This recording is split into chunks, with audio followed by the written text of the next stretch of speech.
नमस्कार साथियों, कैसे हैं आप सब। मैं आपका अपना रेनबो गुरु लेकर आया हूं आपके लिए all India GK test number 59।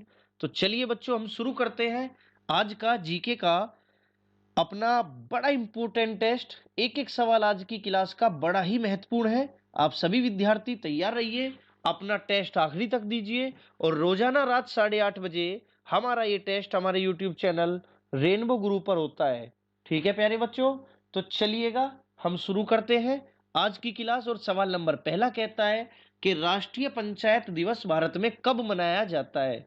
राष्ट्रीय पंचायत दिवस 22 अप्रैल, 23 अप्रैल, 24 अप्रैल या फिर 25 अप्रैल।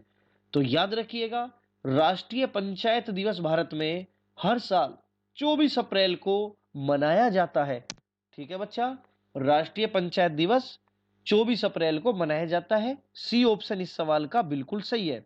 सवाल नंबर 2, पहला नगर निगम कौन सा बना, यानी भारत में सबसे पहले कौन सा नगर निगम बना था। जयपुर, तिरुचिरापल्ली, मद्रास या दिल्ली नगर निगम, बताइए। याद रखिएगा बच्चों, पहला नगर निगम था मद्रास नगर निगम। इसका सी ऑप्शन करेक्ट है। सवाल नंबर 3, पंचायती राज व्यवस्था किस अनुच्छेद में दी गई है। अनुच्छेद 242, 143, 247 या 243। पंचायती राज व्यवस्था किस अनुच्छेद में दी गई है। तो याद रखिएगा, अनुच्छेद 243 में। इसका डी ऑप्शन बिल्कुल सही है, अनुच्छेद 243।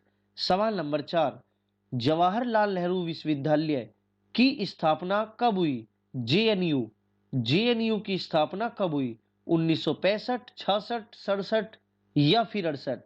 तो याद रखिएगा बच्चों, जेएनयू की स्थापना 1966 में हुई थी। बी ऑप्शन इस सवाल का बिल्कुल करेक्ट है, 1966। आइए आगे बढ़ते हैं बच्चा, सवाल नंबर 5 की ओर। रोटेटिंग टावर कहां पर स्थित है। Manila, Dubai, Ahmedabad, California. Rotating tower, तो याद रखिएगा, रोटेटिंग टावर दुबई में स्थित है।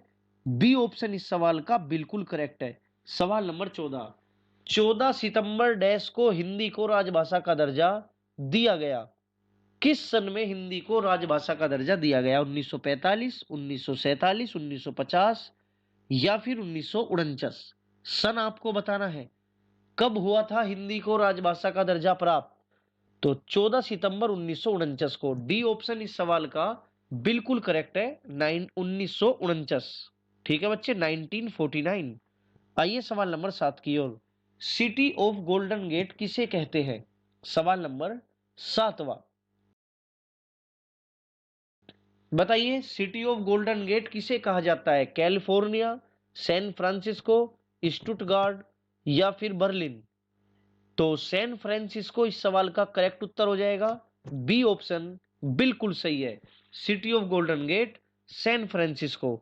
सवाल नंबर 8, नेपाल के राष्ट्र कवि इनमें से कौन से हैं। आपको नेपाल के राष्ट्र कवि बताने हैं। इसमें थोड़ा लिखने में मिस्टेक है, राष्ट्रपति नहीं है, नेपाल के राष्ट्र कवि बताने हैं आपको। कौन है। अभिनव सिंह नेपाली, गोपाल सिंह नेपाली, मोहम्मद इकबाल या मैथिली शरण गुप्त। तो याद रखिएगा बच्चा, नेपाल के जो राष्ट्र कवि है वो गोपाल सिंह नेपाली है। इसका बी ऑप्शन बिल्कुल सही होगा। मैं पीडीएफ में इसको करेक्ट करा दूंगा। सवाल नंबर 9, भारत में हैदराबाद का जब विलय कराया गया तो कौन सा ऑपरेशन चलाया गया।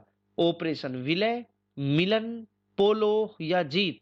तो याद रखिएगा, हैदराबाद का विलय जब भारत में कराया गया था तो ऑपरेशन पोलो चलाया गया। सी ऑप्शन इस सवाल का बिल्कुल सही हो जाएगा, ऑपरेशन पोलो। सवाल नंबर 10, एक खगोलीय दूरी किसके बराबर होती है। एक खगोलीय दूरी, तो 15.88 करोड़ किलोमीटर, 16.34, 14.96 या 18.54 करोड़ किलोमीटर। तो सी ऑप्शन इसका करेक्ट है, 14.96 करोड़ किलोमीटर। ठीक है बच्चा, सी ऑप्शन बिल्कुल सही है, 14.96 करोड़ किलोमीटर। आइए सवाल नंबर 11 की ओर। तेज बहादुर सप्रू समिति की सिफारिशों से संविधान में क्या लिया गया है। बहुत प्यारा सवाल है, जल्दी बताइए। मौलिक अधिकार, मौलिक कर्तव्य, राज्यपाल का पद या नीति निदेशक तत्व। तेज बहादुर सप्रू समिति का संबंध किससे है?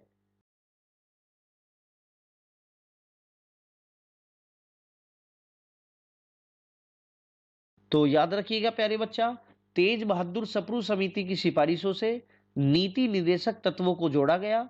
ठीक है बच्चा, जो आयरलैंड से लिए गए, अनुच्छेद 36 से 51 तक है। नीति निदेशक सिद्धांत आर्टिकल 36 से लेकर 51 तक।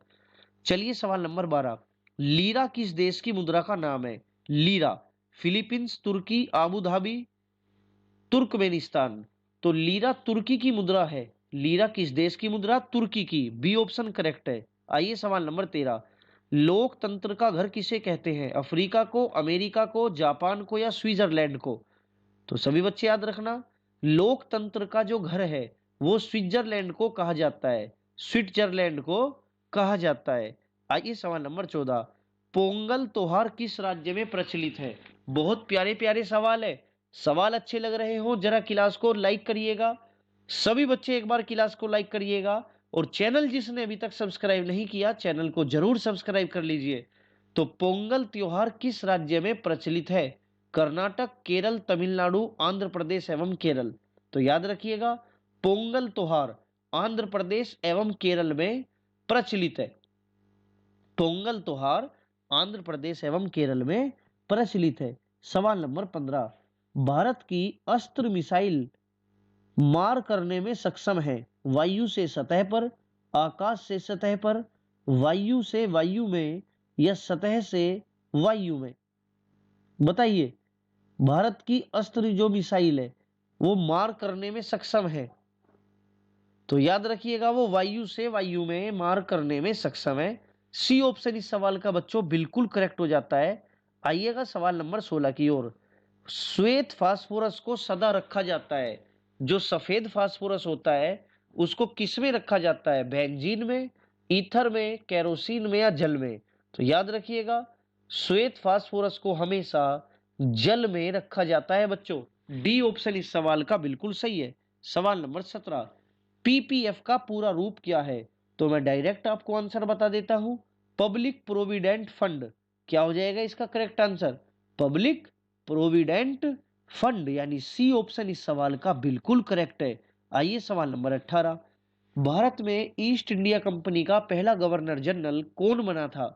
पहला governor general Robert Clive, sir John Shore, Warren Hastings या लॉर्ड बेंटिक? तो ईस्ट इंडिया कंपनी का पहला गवर्नर जनरल बने थे, कौन बने थे? Warren Hastings. क्या हो जाएगा इस सवाल का करेक्ट आंसर? सी हो जाएगा, वारेन हास्टिंग्स बने थे। आइए सवाल नंबर 19 की ओर। एस्किमो नामक जनजाति कहाँ निवास करती है? फिनलैंड तथा नॉर्वे, नॉर्वे तथा साइबेरिया, साइबेरिया तथा स्वीडन या कनाडा तथा अलास्का? तो एस्किमो नामक जनजाति कनाडा तथा अलास्का में निवास करती है। डी ऑप्शन इस सवाल का बिल्कुल करेक्ट हो जाता है। यहां पर एस्किमो जनजाति का निवासी स्थान कनाडा और अलास्का है। ये बर्फ के घर में रहते हैं, बर्फ बना के। सवाल नंबर 20, बद्रीनाथ और केदारनाथ मंदिरों के गर्भगृह में निम्न में से क्रमशः किन देवताओं की पूजा होती है? यानी आपको सीधे शब्दों में ये बताना है कि बद्रीनाथ किस भगवान का मंदिर है और केदारनाथ में किस भगवान की पूजा होती है। तो मैं बता देता हूं, ये दोनों मंदिर क्रमशः विष्णु भगवान और शिव शंकर के मंदिर है। यानी बद्रीनाथ में विष्णु की और केदारनाथ में शिव जी की पूजा होती है। याद रखिएगा, बद्रीनाथ है विष्णु जी का और केदारनाथ है शिव शंकर जी का। तो 20वें सवाल का डी ऑप्शन बिल्कुल यहां पर करेक्ट हो जाता है। प्यारे बच्चों, सवाल कैसे लग रहे हैं जरा कमेंट करके मुझे अभी बताइएगा, और मेरी स्पीड आपको कैसी लग रही है? फास्ट तो नहीं है? एक बार प्लीज आपसे रिक्वेस्ट है, मेरी हम्बल रिक्वेस्ट है, with the bottom of my heart, please एक बार कमेंट करिएगा, मुझे बताइएगा स्पीड पढ़ाने की ज्यादा तो नहीं है, कम तो नहीं है, एवरेज है, कैसी है? एक एक बच्चा जो क्लास देखेगा, प्लीज रिक्वेस्ट है आपसे, मुझे बताइए, ठीक है? क्योंकि मैं आपके अकॉर्डिंग ही यूट्यूब पे पढ़ाऊंगा। चलिए सवाल नंबर 21 की ओर। शिप्रापत पुलिस थाना जो संसार का सर्वोत्तम थाना माना गया, कहां पर स्थित है? शिप्रापत ये कहां का पुलिस थाना है जो संसार का सर्वोत्तम पुलिस थाना माना गया? तो याद रखिएगा, ये जयपुर का है। सी ऑप्शन इस सवाल का बिल्कुल सही हो जाता है। सवाल नंबर 22, मदुरई तक सफलतापूर्वक बढ़ने वाला दिल्ली का सेनापति कौन था? मदुरई तक सफलतापूर्वक बढ़ने वाला दिल्ली का सेनापति बच्चों कौन था? तो बताइएगा, कौन था दिल्ली का सेनापति? खिज खां, मोहम्मद गोरी, मोहम्मद बिन तुगलक या मलिक काफूर, जो मदुरई तक पहुंच गया था? तो बिल्कुल इसका करेक्ट आंसर मलिक काफूर हो जाएगा। डी ऑप्शन इस सवाल का बिल्कुल करेक्ट है। सवाल नंबर 23, सल्तनत वंश की विशालतम स्थायी सेना जिसके वेतन का भुगतान सीधा राज्य द्वारा किया जाता था, ये किसने बनाई थी? फिर से सवाल मैं पढ़ देता हूं। सल्तनत वंश की विशालतम स्थायी सेना जिसके वेतन का भुगतान सीधा राज्य द्वारा किया जाता था, ये सेना किसके द्वारा बनाई गई थी? इल्तुतमिश के द्वारा, मोहम्मद बिन तुगलक, अलाउद्दीन खिलजी या सिकंदर लोदी? तो याद रखिएगा, अलाउद्दीन खिलजी के द्वारा ये सेना बनाई गई थी, जिसका वेतन राज्य द्वारा दिया जाता था।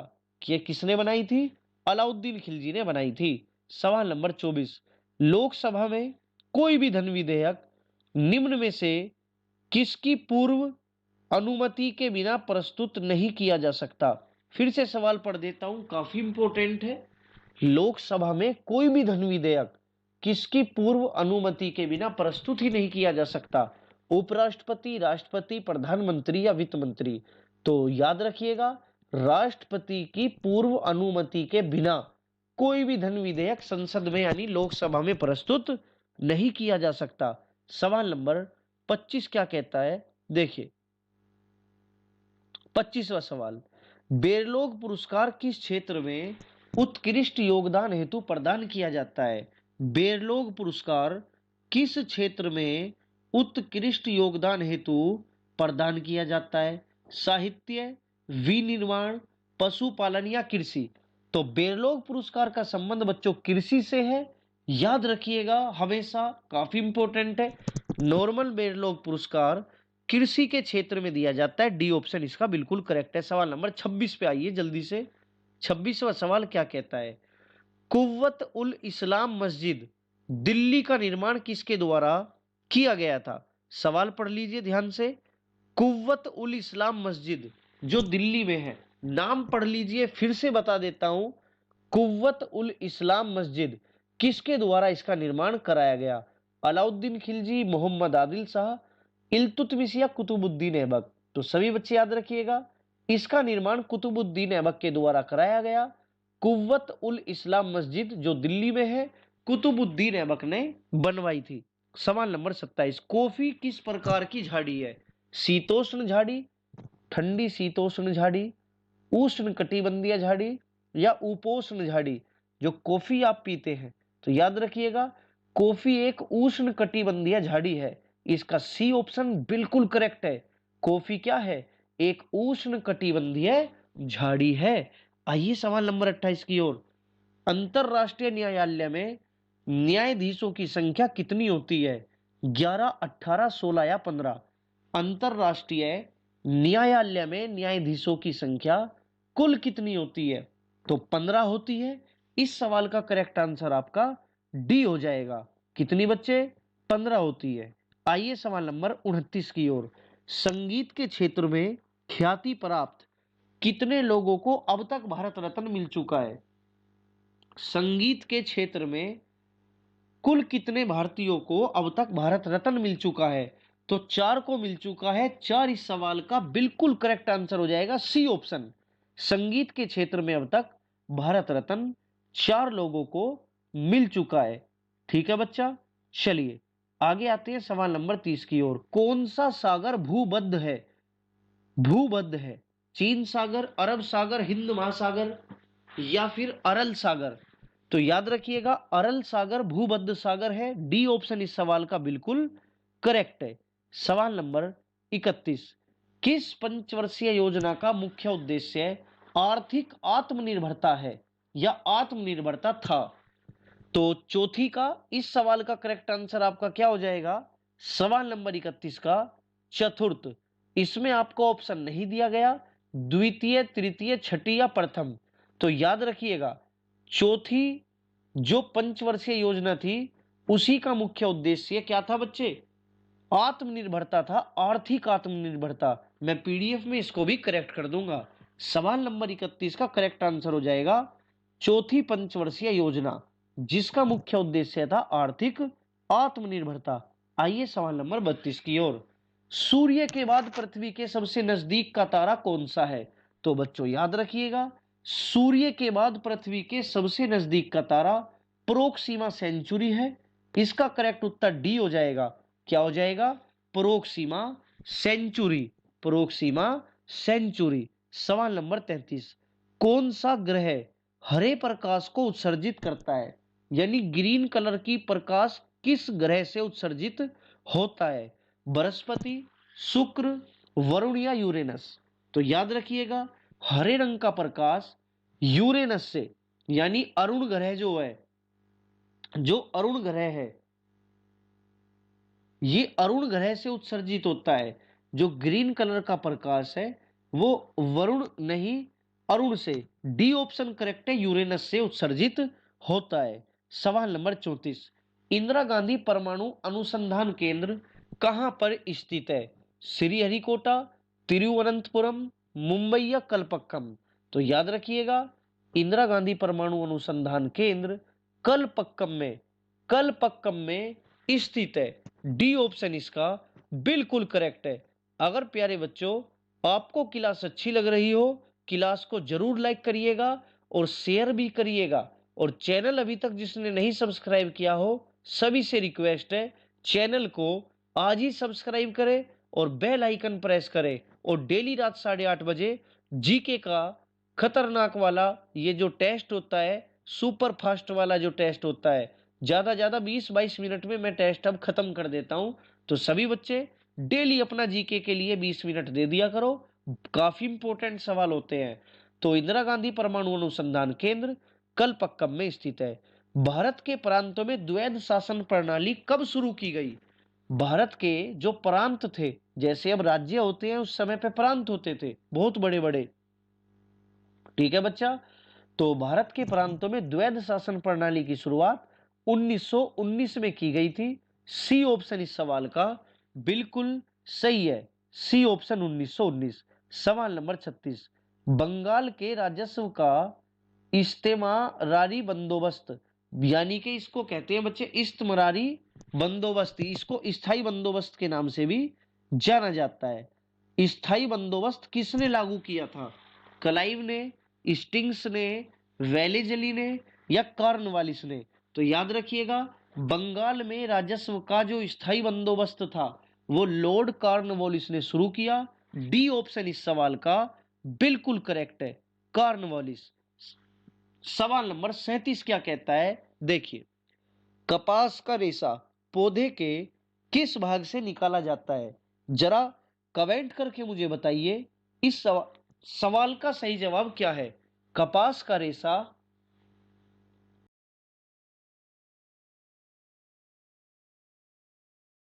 पौधे के किस भाग से निकाला जाता है? तने से, पत्ती से, फल से या बीज से?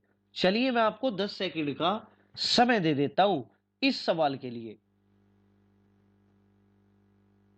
सभी लोग अपना सही उत्तर कमेंट करें। तो 10 सेकंड पूरे हो चुके हैं। तो याद रखिएगा, कपास का रेशा पौधे के बीज से निकाला जाता है। डी ऑप्शन इस सवाल का बिल्कुल सही है। सवाल नंबर 38, क्यूपराइट किस धातु का अयस्क है? क्यूपराइट किस धातु का अयस्क है? तो पारा, चांदी, सीसा या तांबा? तो याद रखना प्यारे बच्चों, क्यूपराइट तांबे का अयस्क होता है। डी ऑप्शन इस सवाल का बिल्कुल सही है। क्यूपराइट किसका अयस्क है? क्यूपराइट तांबे का अयस्क है। आइए सवाल नंबर 39, सोयाबीन में प्रोटीन पाया जाता है, लेकिन आज सवाल है कि उस प्रोटीन का नाम बताइए जो सोयाबीन में पाया जाता है। सोयाबीन में पाया जाता है हार्डिन, लेग्यूमिन, जीन या ग्लिसिनिन? तो सोयाबीन में कौन सा प्रोटीन पाया जाता है? ग्लिसिनीन प्रोटीन। कौन सा प्रोटीन? ग्लिसिनीन प्रोटीन पाया जाता है। आइए सवाल नंबर 40 और आज के टेस्ट का अंतिम प्रश्न। अंतिम प्रश्न काफी इंपॉर्टेंट होता है, आप जरूर जानते होंगे हर कक्षा का अंतिम प्रश्न बहुत इंपॉर्टेंट होता है। किस मुगल शासक का काल हिंदी साहित्य का स्वर्ण काल माना जाता है? बताइए, किस मुगल शासक का काल हिंदी साहित्य का स्वर्ण काल माना जाता है? अकबर, जहांगीर, औरंगजेब या शाहजहां? तो इसका करेक्ट आंसर डी हो जाएगा, शाहजहां। याद रखिएगा, शाहजहां मुगल शासक के काल को हिंदी साहित्य का स्वर्ण काल माना जाता है। तो डी ऑप्शन इस सवाल का बिल्कुल करेक्ट है, शाहजहां। तो ठीक है प्यारे बच्चों, आज का टेस्ट आपको कैसा लगा कमेंट करके मुझे जरूर बताइएगा। और क्लास को जिसने लाइक नहीं किया हो लाइक करके जाइएगा, चैनल को सब्सक्राइब करिएगा। मिलते हैं हम कल रात अपने अगले टेस्ट में। कल जीके का 60वां टेस्ट होगा, सभी बच्चे जरूर आइएगा। और कल जीके का लाइव टेस्ट होगा आपका, जो टेस्ट नंबर 60 होगा, बिल्कुल रात 8:30 बजे होगा, रोज की तरह होगा। तो अब सभी बच्चों को अलविदा कहता हूं, मिलते हैं कल रात फिर से 8:30 बजे। तब तक के लिए सभी प्यारे विद्यार्थियों को गुड नाइट, टेक केयर, अपना ध्यान रखिए। ठीक है प्यारे बच्चों, मिलते हैं कल रात 8:30 बजे।